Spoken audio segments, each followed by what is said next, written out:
morning, students. I hope that all is well with you. I am here about to present to you the first part of chapter 6, WH movement. If you still remember, WH movement is the last chapter, the last lesson in the coverage.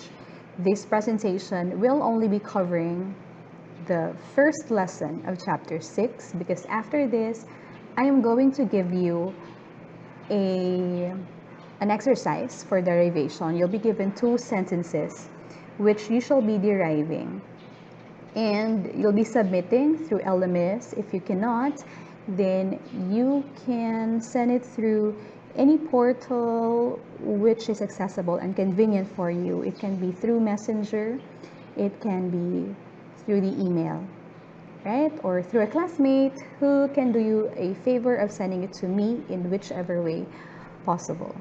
So again, this is chapter 6, WH movement, by yours truly, Professor Precious T. Mangkal of the University of Mindanao. Let's begin. As an overview, in the previous chapter, we have looked at the head movement operation by which a head can move into the next highest head position within the structure containing it. If you can still remember, these specific head movements are V to T, from the head of the verb to the head of the TP. There is the T to C, meaning from the head of the TP to the head of the CP. We have also dealt with negation, where the verb is attracted and is moved to the null constituent neg, all right, which is the head of the neg P. We also looked at do support and so on and so forth. Now, these are called head movements. However, WH movement is a very different kind of movement operation. This is when a WH expression, like who or what, moves into the specifier position within CP. Now, when I say WH expression, this covers all WH expressions, including how, okay? How may not start with a WH, but it behaves like all other WH expressions. And so, how is contained within WH expression. Okay? Now again, we shall be looking only at WH questions, the first lesson in this chapter. So now let's look at WH questions. When you look at WH questions, just like what you see on the right side of the screen, what languages can you speak? Which one would you like? Who was she dating? Where are you going? It is worthy to ask, what position is occupied by the bold printed constituent which precedes the italicized auxiliary in root interrogatives? When you say root interrogative, meaning that your main clause really is a question, just like the 4 sentences that is shown on the screen. So, again, the question is, what position is occupied by these bold printed constituents? What languages, which one, who, and where? Which, if you look at the position, they are located before the auxiliary can, would, was, and are. So, let us analyze these questions, okay?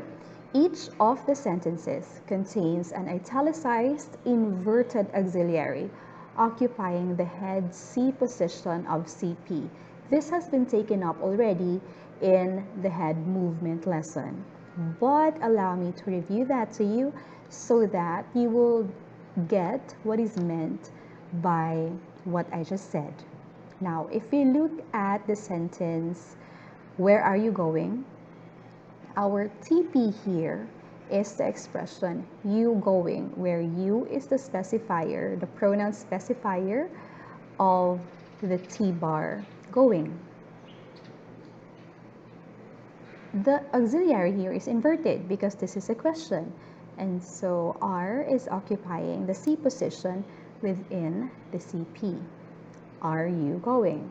Now our question again is, what position is occupied by the pronoun where, which is seemingly occupying the spec CP position because it's positioned before the inverted auxiliary are, in this case, in the question, where are you going? Okay, moving on.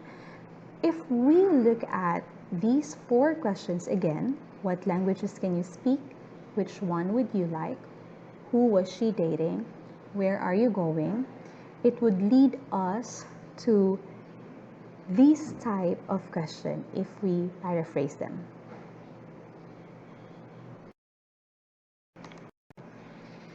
Okay, so now focusing on these 2 expressions, these 2 boxes right here, you can say that the first box are non-echo questions.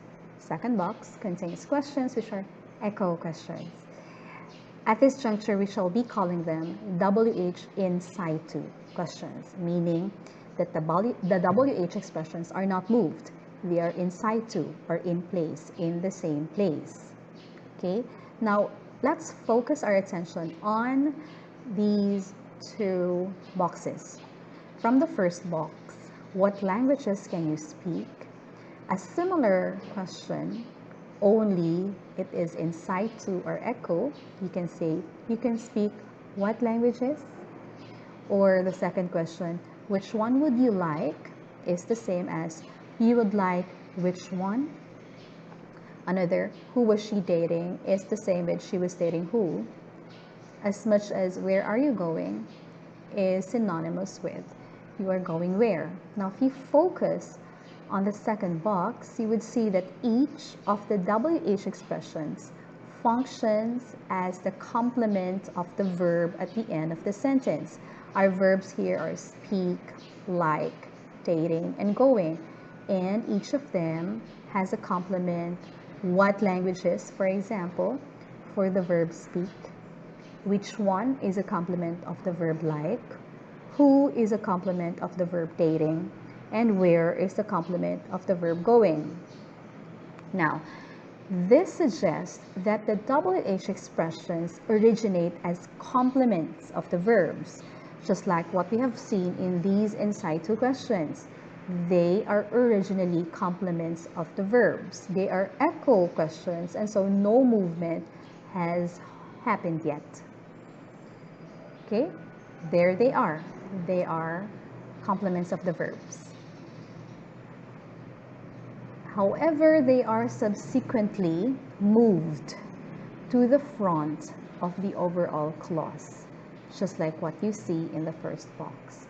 From being complement of the verb in the second box, they are moved in the non-echoic question to the front of the overall clause. Our question still remains, however, what position do they get moved into? Remember, they are moved in the front of the overall clause, front of the CP. Okay, so what do we call that position? That is what we are dealing and what we are looking into right now. That is the question that we shall be trying to answer. Okay, so the answer is obviously that they are moved into some position preceding the inverted auxiliary. So if we try to diagram that, of course we see it preceding the inverted auxiliary. Are, for example, in the question, where are you going? It's preceding the head of the C, which head of the CP, which is the C, the inverted auxiliary are. Okay, so we also know, I hope that you know, that where is a pronoun in this case, and so it's there. It is found in the specifier position within CP. So are you going is merged to form the C bar, which is then merged with the pronoun where to form the CP, where are you going. So where here, our pronoun where is occupying the spec CP position. Now, let's try to derive the sentence, who was she dating? Okay, this is important because this will become your basis in your derivation in the exercises that I'll be giving you. If it helps you, just if it helps, from the original given question, who was she dating, you can first convert that to a WH in situ question. She was dating who? Okay, just if it helps you. So what happens now is you'll begin with the verb dating, which merges with the pronoun who. I already marked it with a strike through because it will be moving later, because the given question is who was she dating. Okay, these two are merged to form the VP dating who, after which is the auxiliary was, which is also marked with a strike through because it will be moved later on to form the T bar was dating who. After this is the pronoun she, which is placed in the specifier position within TP to form she was dating who. Now, for the movement. The first movement is the auxiliary was moved to the C position, and so you will be leaving a copy of it, and so strike through in the T. Okay, so again strike through in the T, meaning that it's a deleted copy. Okay, so that is a head movement, T to C, if you still remember. Okay, so the inverted auxiliary was, which is now the head of the C, is merged with the TP to form the C bar. Now is the spec CP. So second movement is that your pronoun who, originally complement of the verb dating, is moved to the front of the whole clause. So it's occupying the spec CP position. The C bar is merged with the pronoun who, which specifically is who plus Q, because this is a question, but eventually it's just spelled out as who, to merging together to form the CP, who was she dating. Right, now let's try another one. What languages can you speak? Okay, so you may want to try converting that into the WH in situ question. You can speak what languages? So we begin with the verb speak, which merges with its complement, the QP, what languages? Please note that it's a QP because languages is a noun, of course. What is specifying that noun? It's quantifying that noun. It's determining that noun. We follow Radford, and it's labeled as QP, okay, a quantifier phrase. What languages? These two are merged to form the verb phrase, and then our can, which is under T, merging together to form the T bar. And of course, our pronoun you to form the TP. And then our first movement, which is T to C. So the T can is moved to the head CP position, the C position, can to form the C bar. And then the second movement, what languages? The whole QP, the maximal projection QP. You don't split what from languages. They go together as a maximal projection and they move together to the spec CP position. So your QP now, what languages?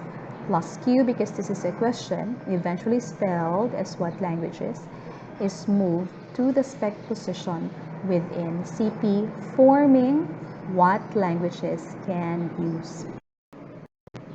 Okay, so again, ladies and gentlemen, this is the derivation of the question, what languages can you speak? Okay, so it shows that the QP right here, what languages, is moved to the front of the clause, occupying the spec CP position, what languages plus Q, eventually spelled as what languages, forming the CP, what languages can you speak? Okay, so this time it's your turn. You are to show the derivation of the following sentences. Which one would you like and what are you doing?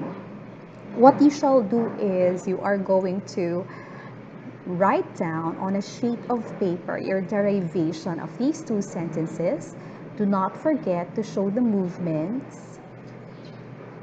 There are two movements involved, as you have seen. Do not forget that you are to move the maximal projection of the QP.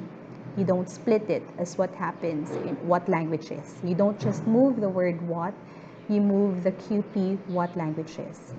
Okay, so you are going to write it down on a sheet of paper and you are going to take a picture of your derivation. Ideally, upload it in the LMS, but if you cannot, then you just send it to me through the messenger if that is easier for you, or through email if you cannot access your LMS. For those who can access their LMS easily, please do upload it in the LMS.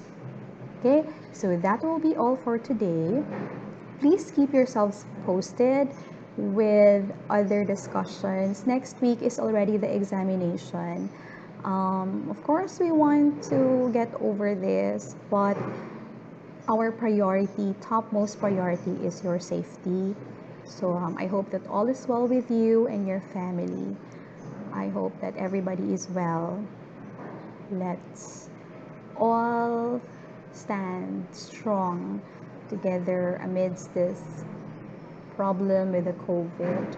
Life must go on, you know. It's a great time to be with your family, to study your lessons. Also, just a reminder in the examination next week, please don't forget that we are required that you post together with your examination your permit. So you can pay through remittance centers or through the University of Mindanao. May God bless all of you. May you all be safe. Keep praying and stand strong. That would be all for today. Goodbye, you guys.